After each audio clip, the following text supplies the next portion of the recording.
Hi guys, আসসালামু আলাইকুম। আজ আমি আপনাদেরকে কোনো কিছু বলবো না। তারা কি বলে শুধু যে শুনুন। অনলাইনে তো যেকোনো একটা প্ল্যাটফর্মের মাধ্যমে আমার পরিচিতি আইনে আমি টাকা কামানোর সোর্স আমি বাই করবই। তো এক পর্যায়ে এইভাবে করতে না টিকটকে ওইরকম ভাবে হয় না। তো এক পর্যায়ে টিকটক পয়সা দেয় না। না পরে আপনার টিকটকে এখন কি পয়সা দেয়?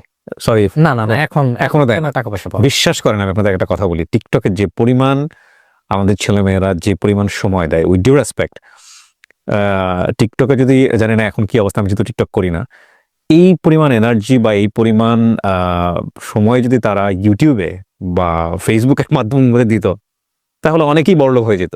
অনেকে টিকটক আমাদের বর্তমান বাংলাদেশে তো সবাই টিকটক নিয়ে ঝুঁকা পড়ে রয়েছে। টিকটক নিয়ে যুগে আমরা জানে না আসলে। টিকটক বাদ রাইখা তারা যদি ইউটিউব ফেসবুকে যোগে তাদের লাইফ সেট, দেশেরও লাভ এতে, দেশেরও লাইফ সেটেল হয়ে যেত। ট্রু।